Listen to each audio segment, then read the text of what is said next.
Hey there!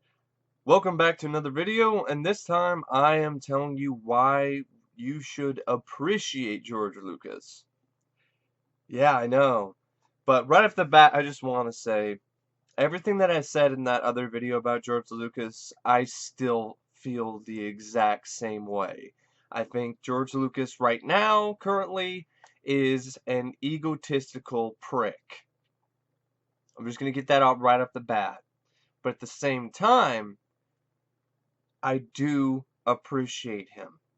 I don't respect him because he doesn't respect me, so I see no reason why I should respect him. And I also I'm under the belief that respect does not mean the same thing as appreciate, unlike the thesaurus and the dictionary, which seems to just throw in, oh, respect and appreciate are the same or the same and they have the same meaning. And I don't agree with that whatsoever. I don't look at appreciating something with having to respect it. First off, in the English language, we have way too many words that mean the same thing. So for me personally, in order for me to respect someone, they have to respect me back. So it's a mutual respect. That's why we have the word disrespect. We don't have the word disappreciation. We have the word unappreciated, but unappreciated isn't the same thing as being disrespected. So that's just how I view it anyway. But I wanted to make this video because pretty much I had this in mind from the very beginning. I was going to do a video where I just vented and got some stuff out of my basement regarding my feelings towards George Lucas, towards the negative side. And then I wanted to do a video like this where I sit down and I talk to you guys about surprisingly how influential this man is to film and filmmaking, and how I can't sit here and completely say that he's a total waste, that he's a total piece of shit, because this man is responsible for bringing to life and for creating so much that I have to appreciate him. And I think a lot of us should do the same thing. Doesn't mean we can't hate his guts, and doesn't mean that we can't call him out on his bullshit either. And so, if you hate George Lucas, that's fine. I have no problem with that. I don't like him right now either. He hasn't done anything worth a note in multiple decades, like at least 2 decades. Hasn't really done that much, except aggravated an entire fan base, not release certain series of films on DVD and Blu-ray remastered, say a lot of stupid shit, and been an all-around egotistical jackass. But George wasn't always like this. And that's one of the reasons why I wanted to make this video. George Lucas, when he was young, when he first started out making films, was somebody that I actually honestly admire and I look up to, and I would have loved to have met. I would have loved to have met that George Lucas and shook his hand. And I would have listened to and appreciated and also respected what he had to say. Young George Lucas was a visionary, he was an adventurer, he was a man who had a vision, who had a plan. He's a very creative individual, and he was somebody that actually was a genuinely talented director. T-Rex 1138 I'm not the biggest fan of. It's not my cup of tea, so to speak, but it was a well-directed movie. American Graffiti is, I enjoy the film. There are other films that deal with coming of age that I like more, but it was still a well-made film, and the whole concept of having it take place on one night was actually pretty clever, and the direction was pretty good. Star Wars I always felt was a well-directed movie. George did a good job with that. I don't think he's a terrible director. I think he just stopped directing for so long, and when he decided to do the prequels, he kind of just forgot how to direct. And that's directing isn't as easy. It's just getting up on a bike after you already know how to ride it. And you haven't ridden a bike in years, and you already learned. You just get on and you ride it. It's not that easy. It's not easy as getting on a bike after you already know how to ride a bike. Directing takes a lot of different things, and over the span of time that George had not directed anything, direction had changed. The way to direct movies had changed, and the way to do things had changed, and with the green screen and all of that. So yeah, I really think he made a mistake directing the prequels. And I guess he did ask Steven Spielberg and he did ask Robert Zemeckis, but they all turned him down. But I think he should have went a little bit further and asked more people, like maybe some young up and coming directors who were big fans of the franchise, to take the reins. And he could be there as a story consultant or be there as a producer, because he was definitely out of his depth, so to speak, when it came to the Star Wars prequels and directing them, because he hadn't directed anything in years. And it's really a little bit too much to ask somebody to, hey, here's the Star Wars prequels, here's Episode 1, the first Star Wars movie in years, one of the most highly anticipated films of all time, and there's just too much pressure for somebody who hasn't directed something in pretty much over a decade, or even longer than that, like 2 decades. That's just over 20 years. So it's way too long of a layoff. It's like Walter Hill and his directing job for Bullet to the Head. He hadn't directed anything in years, and the direction for that movie was terrible. So, and I know that Walter Hill can do better than that. So, but yeah, I just want George Lucas, young George Lucas, is somebody that he fought for a lot of things. He fought for what he believed in. He's the reason why we have Star Wars. Now, do I feel that he's the only sole responsible person behind everything Star Wars and its success? Absolutely not. I've already talked about that in my other video. I don't believe that whatsoever. But I do believe that, without a doubt, yes, if we didn't have George Lucas, we would not have Star Wars. Because it was his idea, his vision. Was it unfocused? Absolutely. Did he need other people to rein him in? Yes. But he still had a vision. He still had an idea of what he wanted to do. And it's thanks to him that we have it. And I will always appreciate him for that.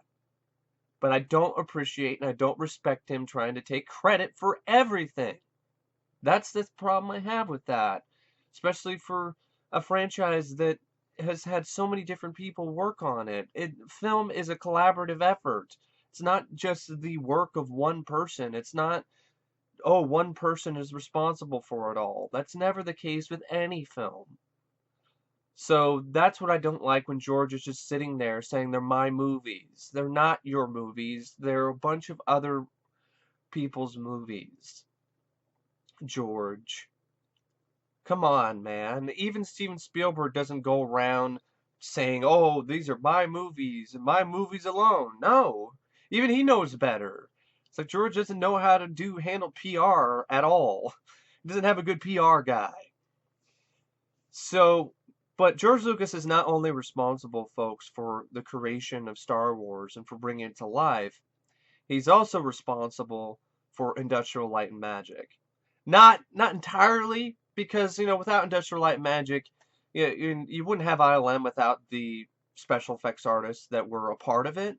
But George is the one that funded it, and George is the one that actively wanted it to be created. George is the one that wanted ILM. George is the one that got Dykstra involved and signed him up as the head of the company. George is the one that built that company. And because of that, I will always have a special place in my heart and a special appreciation for George Lucas for doing that. Because Industrial Light and Magic is the premier special effects company. The premier film special effects company.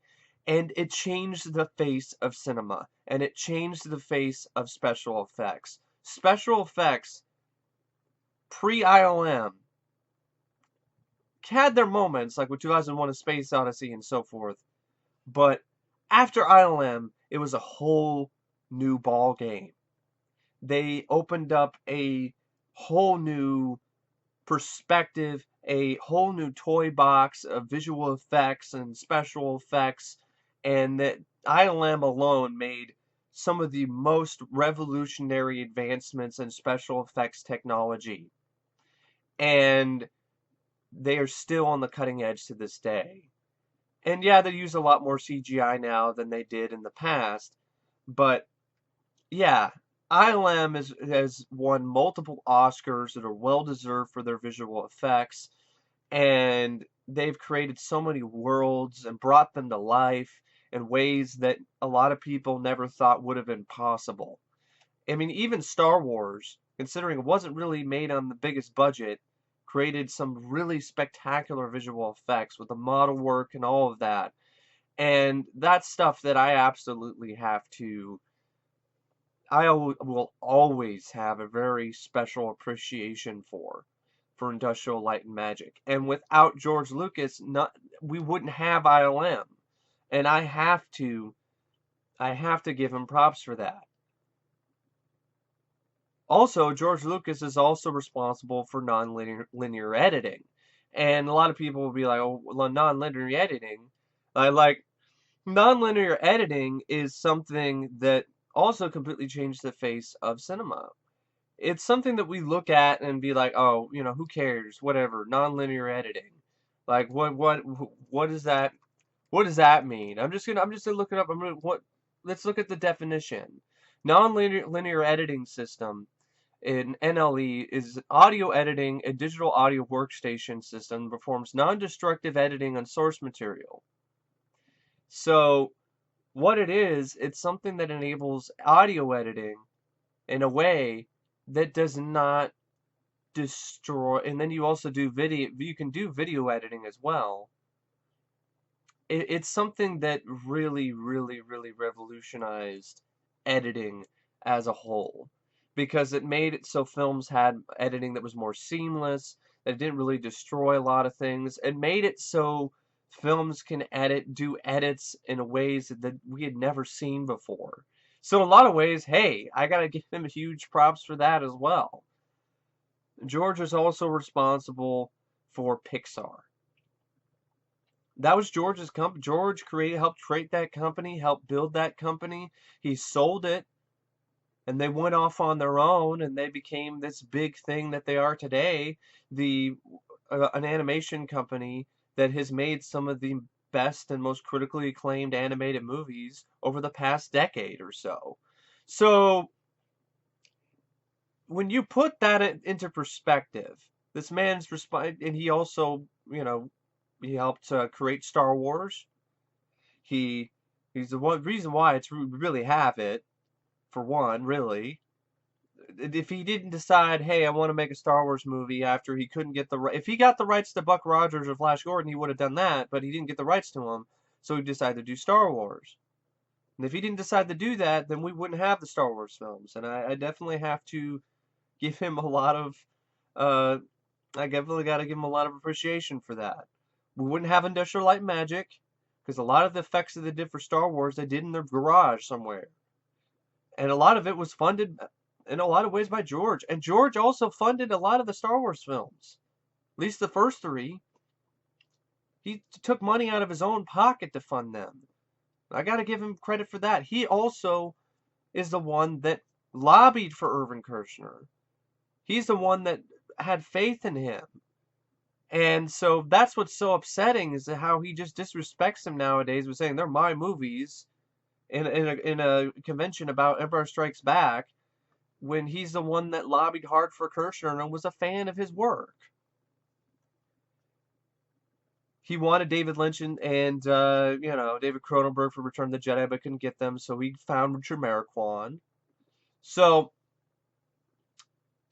George, in a lot of ways, is responsible for a lot of the things, a lot of good things about Star Wars. But he's also responsible for a lot of bad. Prequels are all his fault. Special editions are all his fault. But at the same time, he's done a lot of good things for Star Wars. And we probably wouldn't have the trilogy, we wouldn't have Star Wars without him.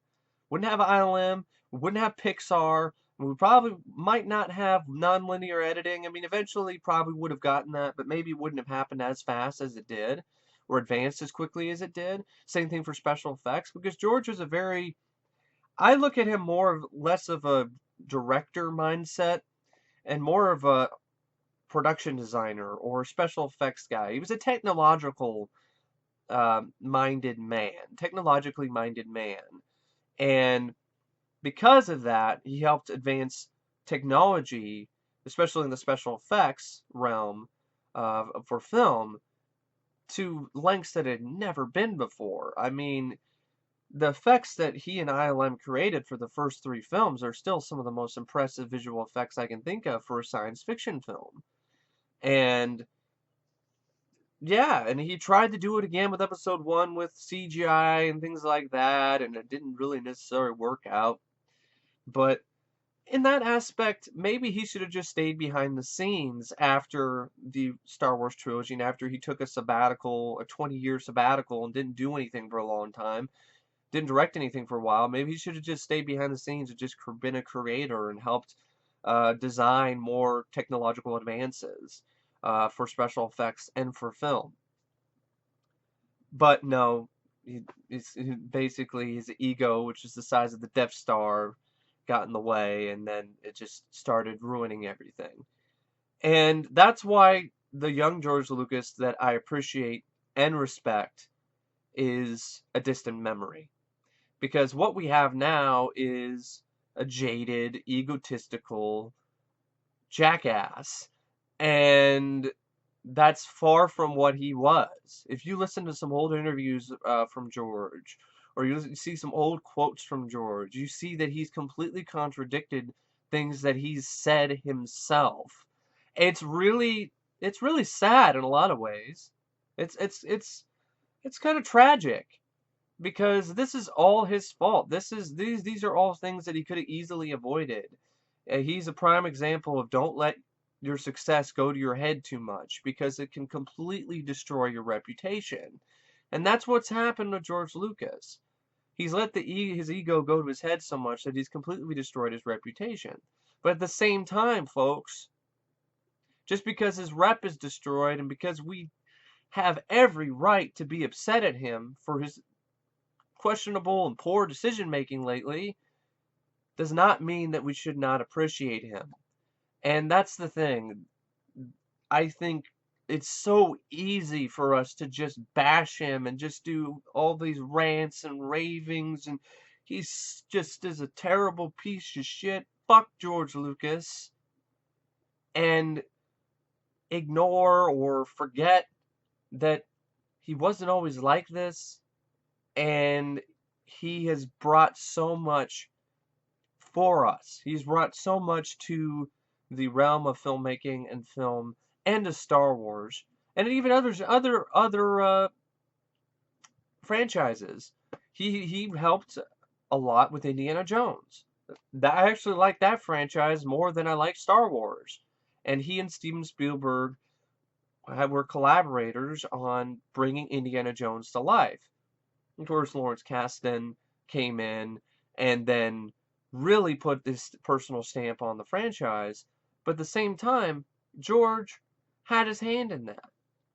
And I always got to give him props for that. And also, I know a lot of people don't like his contributions to Howard the Duck, but I'm glad he was so actively pursuing that film to get it made. Because without George Lucas's support, without his production credit, Howard the Duck would have never been made, and I enjoy that movie. I'm one of the few people that actually like that film. I nowadays I do see why people don't like it, and I do think it is a bad film at points, but I don't think it's an entirely terrible movie. But it is. There are some really bad moments that I can totally understand why people don't like it. But George is the reason why that movie exists. And it's a movie that I do honestly enjoy. Some parts I don't, other parts I do. And I gotta thank him for that. He also helped produce, and he was a big creative force behind Willow. Another one of my all-time favorite films. It's one of my favorite fantasy movies. That is my favorite fantasy film. So, yeah, George isn't a complete waste. And that's the thing I wanted to kind of get across in this video. That it's a little bit of a rant because I feel that, yes, hate is warranted, and we should hate him, and we should hate his guts, and we should be pissed at him for his shitty prequels and his shitty attitude towards the fans and the special editions and all of this shit. But at the same time, we should also appreciate him for his accomplishments and for the man that he once was. So in a lot of ways, this is how I look at George Lucas. Young George Lucas, I appreciate and I respect, and I would stand up and cheer for.